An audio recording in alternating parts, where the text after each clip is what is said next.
குளோசி. இன்று human behaviour என்னும் தலைப்பிலிருந்து பொது இடங்களின் நாகரிகம் மற்றும் அவையின் நாகரிகம் பற்றி இப்போது விவாதிக்க வந்துள்ளோம். என்னுடன் விவாதிப்பது எனது அம்மா திருமதி மஞ்சுஷா அவர்கள். அம்மா, பொது இடங்களில் என்னென்ன விதிமுறைகள் நாம் பின்பற்ற வேண்டும்? பொது இடங்களில் நாம் ஒரு கூட்டம் நடக்கும் போது அங்கே ஒரு அவையில் செல்லும் போது முதலில் காலம் தவறாமல் செல்ல வேண்டும். அது மட்டுமின்றி நாம் அங்கு செல்லும் போது அங்கு நம்முடைய காலணி சத்தமோ இல்லை நாற்காலியை நகர்த்தக்கூடிய சத்தமோ பிறருக்கு ஒரு இடையூறாக இருக்கக்கூடாது. மேலும் அங்கு பக்கத்தில் இருக்கிறவர்களிடம் ஒரு மரியாதையுடன் நாம் நடக்க வேண்டும். அங்கு பேசிக்கொண்டு இருக்கிறவர்களுக்கும் ஒரு இடையூறு வரக்கூடிய அளவில் வந்து நாம் நடக்கக்கூடாது. சில நேரங்களில் நமக்கு பேசுவதற்கு ஒரு வாய்ப்பு கொடுத்தார்கள் என்றால் அந்த கொடுக்கக்கூடிய அந்த நேரத்துக்குள் நாம் அவங்களிடம் அந்த கேள்விகளை கேட்கவோ இல்லாட்டா சந்தேகங்களை தீர்க்கவோ செய்ய வேண்டும்.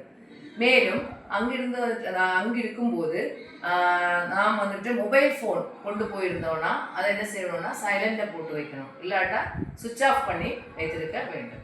பொது இடங்கள்ல நாம எப்படி நடக்கணும்? பொது இடங்களில் முதலாவது வந்துட்டு சாலையில் வந்துட்டு சாலை விதிகளை நாம் பின்பற்ற வேண்டும். இப்போ சாலையில் செல்லும் போது ஃபுட்பாத் இருந்ததுன்னா அதில் கூட நடந்து செல்ல வேண்டும். சத்தமாக செருப்பை போட்டுக்கொண்டு நடக்கக்கூடாது. சத்தம் இல்லாமல் சாலையில் வலப்பக்கமாக அல்லது வலது பக்கமாக நாம் நடந்து செல்ல வேண்டும். பிறருடைய கவனத்தை இருக்கக்கூடிய அளவில் வந்துட்டு சிரித்து பேசவோ சத்தமாக பேசவோ நாம் வந்துட்டு அங்கே வந்துட்டு கூடாது.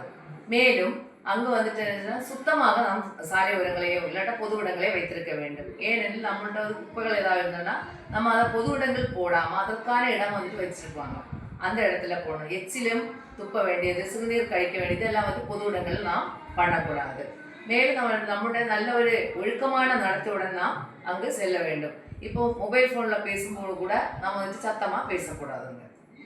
சரி அம்மா, ஏன் நாம் வந்து சத்தமாக பேசக்கூடாது பொது இடங்கள்ல? ஏன்னா நம்ம இப்போ பொது இடங்கள்ல வந்துட்டு பொது இடங்கள்னு சொல்லக்கூடிய இப்போ மருத்துவமனை இருக்கலாம், நூலகம் இருக்கலாம், பள்ளியாக இருக்கலாம், திருமண வீடாக இருக்கலாம், கோயிலாக இருக்கலாம், அப்படி இருக்கலாம்.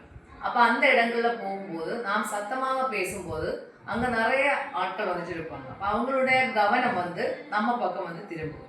அது மட்டும் இல்லாமல் அவங்களுக்கு அது ஒரு இடையூறாகவும் இருக்கலாம். அப்போ சிலர்கள் வந்துட்டு பூங்காவில் வரக்கூடியது இல்லாட்டா மருத்துவமனைக்கு வந்து ரொம்ப கஷ்டப்பட்டு வருவாங்க. நூலகத்துலேயும் அதே மாதிரி தான். அங்கே வரும்போதுனா சைலன்ஸ் ஸ்பேஸ்ன்னு எழுதியிருப்பாங்க. எதனால் எழுதியிருக்கிறாங்க? ஏன்னா நம்ம சத்தம் போடும்போது அது பிறருக்கு வந்துட்டு ஒரு இடையூறாக இருக்கும், அதனால தான் அதை அப்படியே எழுதியிருக்கிறாங்க. மேலும் இது வந்துட்டு ஒரு நாய்ஸ் பொல்யூஷனை உருவாக்கும். ஒரு ஹார்ட் பேஷண்ட்டாக இருக்கலாம், நம்மளோட பூங்காவில் வந்து பக்கத்தில் இருக்கலாம். அப்போ அவங்க என்ன பண்ணுவாங்க, நம்ம சத்தமாக பேசி சிரிக்கும் போது அவங்களுக்கு அது என்னது அவங்களோட உடல்நிலைக்கு அது வந்து கேடாகவும் இருக்கலாம். அது மட்டும் இல்லாமல் மொபைல் ஃபோன்லேயும் நாம் ஏன் சத்தமாக பேசக்கூடாதுன்னா நம்முடைய தனிப்பட்ட விஷயங்கள் எல்லாம் நம்ம ஃபோனில் பேசுவோம். அப்போ அது கேட்கும்போது பக்கத்தில் இருக்கவங்க எல்லாம் கேட்பாங்க, அதனாலே அதுலேயே சத்தமாக பேசக்கூடாது. அப்போ பொது இடங்கள்ல ஏன் நம்ம அடக்கமாக இருக்கணும்?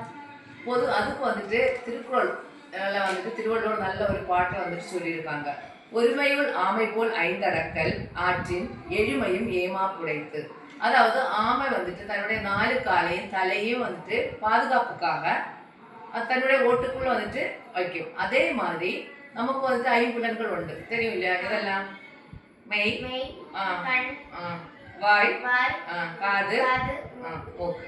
இந்த 5 புலன்களை வந்து என்ன செய்வாங்க, நம்மளும் வந்துட்டு அடக்கி பாதுகாத்தோம்னா 7 பிறப்பிலே வந்துட்டு நமக்கு நன்மையை வந்துட்டு உருவாக்கும்.